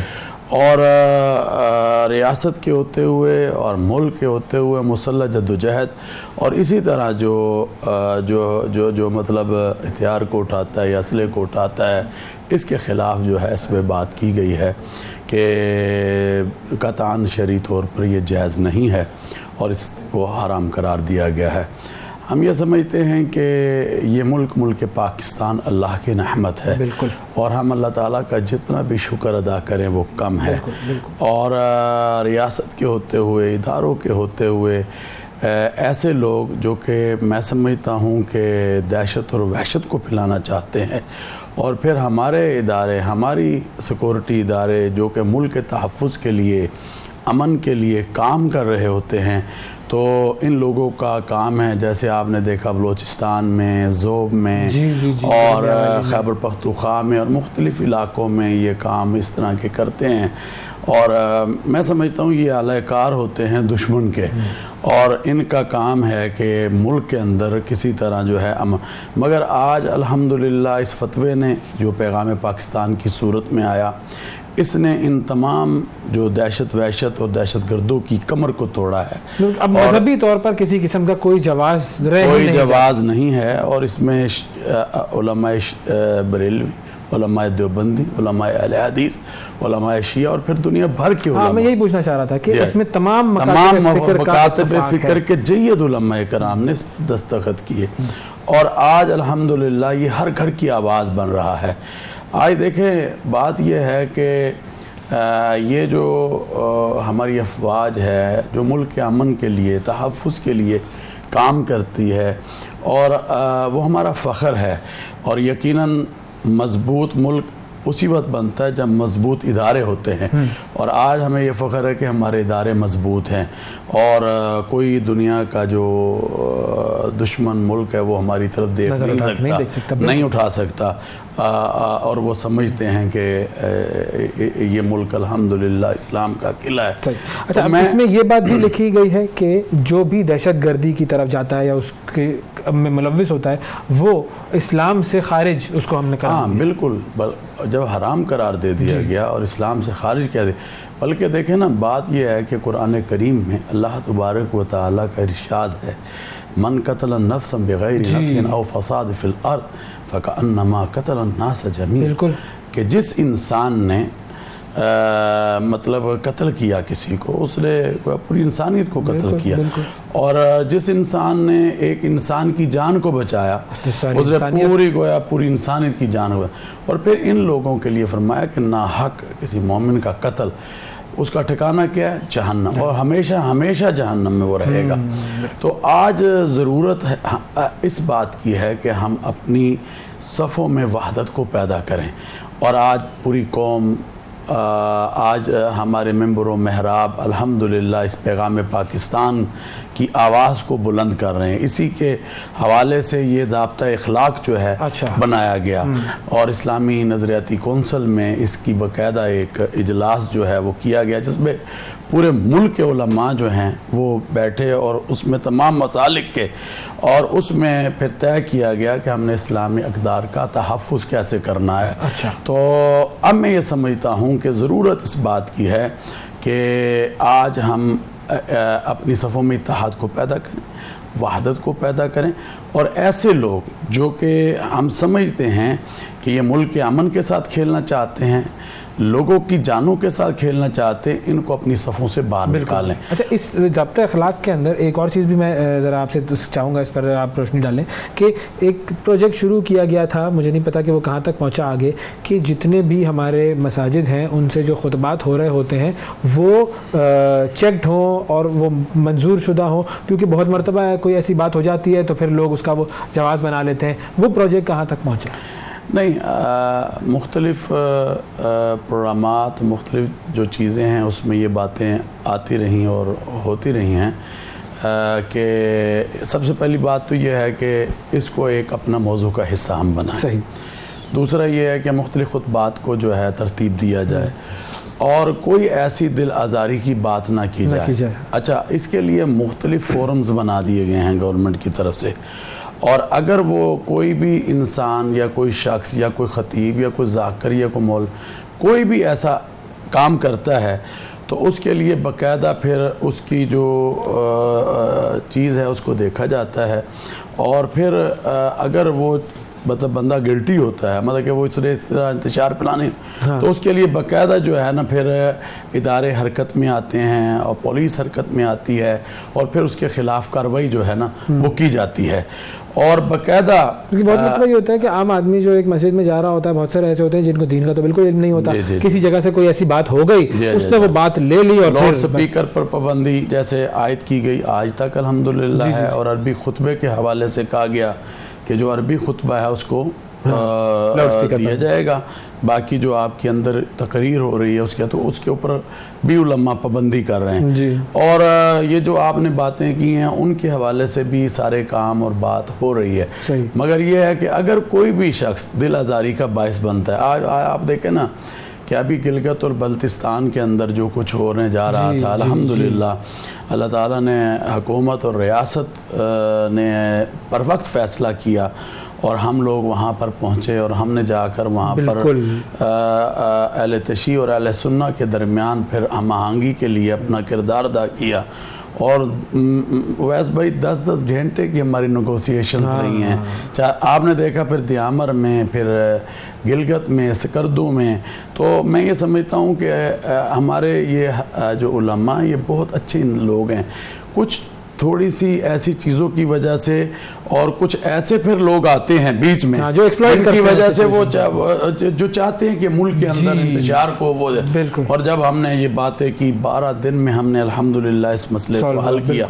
आप देखें फिर जड़े वाला जो वाक़या हुआ, देखें ये पाकिस्तान सबका है, चाहे हम लोग रहते हैं, चाहे वो अक़लियतें रहती हैं, और अक़लियतों के जो हुकूक है उस पर बात हमारे नबी ने भी की है सल्लल्लाहु अलैहि वसल्लम, और हमारे नबी ने फरमाया कि जो इस्लामी स्टेट हो उसमें अक़लियतें बसती हों, तो ये जिम्मेदारी किसकी है? रियासत की जिम्मेदारी है, हमारी जिम्मेदारी है कि हमने उनका तहफ़्फ़ुज़ करना है, उनके तहफ़्फ़ुज़। और हज़रत कायद आज़म क्या कह रहे हैं, इन्हें पाकिस्तान भी यही कह रहा है हमें, और हमने उसका तो बड़ी तकलीफ दे बात थी जब ये वाक़या हुआ, तो हमने उसमें भी बढ़ चढ़ कर आपने देखा जब हुकूमत और उलमा कराम मिलकर बैठते हैं, हमने उसकी मज़म्मत की और हम ये समझते हैं कि ये बहुत बड़ी ज़्यादती वाला अमल था जो कुछ हुआ।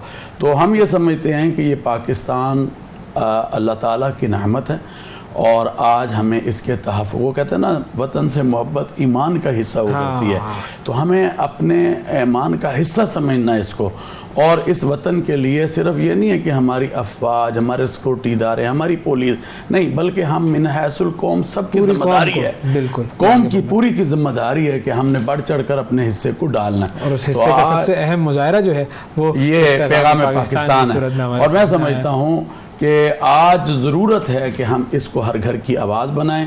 मैं पाकिस्तान नहीं बल्कि इंटरनेशनल लेवल पर भी इसका सफ़ीर हूँ, और मैं जाकर इसी बात को आज दुनिया में देखें, यही पैगाम पाकिस्तान जो है कई जो है ना मतलब ज़बानों में इस वक्त छप रहा है। अज़हर ने इसको छाप दिया है, मुख्तलिफ ममालिक ने, तो सराहा जा रहा पूरी दुनिया के अंदर। तो कोई चीज़ है तो, और पाकिस्तान को जो दुनिया में बदनाम किया जा रहा था, तो पाकिस्तान के उलमा ने बता दिया कि पाकिस्तान एक पीसफुल कंट्री है और पाकिस्तान सबके साथ मिलकर आगे बढ़ना चाहता है। तो हम ये समझते हैं कि ऐसी जो मुसल्लह जद्दोजहद है या ऐसी जो दहशत और वहशत के मामलात हैं या हमारी अफवाज के ऊपर ऐसे जो हमले, हम आज अपने शहीदों को सलाम पेश करते हैं जो हमारी अफवाज पाकिस्तान की, और हमारे लिए फ़ख्र है। तो मैं समझता हूँ कि इनका इस्लाम से कोई ताल्लुक़ नहीं है और इन लोगों का कला कमा करना ज़रूरी है, और इस पैगाम पाकिस्तान को और इसकी आवाज़ को हमें आम करना चाहिए, ताकि हम वातसिमु बिहब्लिल्लाहि जमीअन वला तफर्रकू की अमली तस्वीर बन सकें। रसूलुल्लाह ने फरमाया सल्लल्लाहु अलैहि वसल्लम ने, अल मुस्लिमु मन सलिमल मुस्लिमून मिन लिसानिही व यदिही, फरमाया कि तुम में बेहतरीन मुसलमान वो है जिसके हाथ से, जिसकी ज़बान से दूसरा मुसलमान हो जाए और मैं दूसरा इंसान महफूज रहे। और हज़रत सल्लल्लाहु अलैहि वसल्लम ने फरमाया अल मोमिन अखुल मोमिन, मोमिन मोमिन का भाई है। तो आए एक दूसरे का भाई बने और इस मुल्क के इस्तेहकाम और अमन और तहफ़्फ़ुज़ को लेकर इंशाअल्लाह। बहुत शुक्रिया अदा करेंगे जनाब अल्लामा मोहम्मद ख़ुबैर आज़ाद साहब हमारे साथ मौजूद थे, अब्दुल ख़ुबैर आज़ाद साहब। और बुनियादी बात यही है कि यही पैगाम पाकिस्तान है जिसको हमने उसका एम्बेसडर बन के, एक आप उसके एम्बेसडर हैं, एक हमने सबने उसका एम्बेसडर बन के सब उसको फैलाना है। बिल्कुल। आज के प्रोग्राम में इतना ही नाज़रीन, आपसे फिर मुलाकात करेंगे। अल्लाह हाफ़िज़।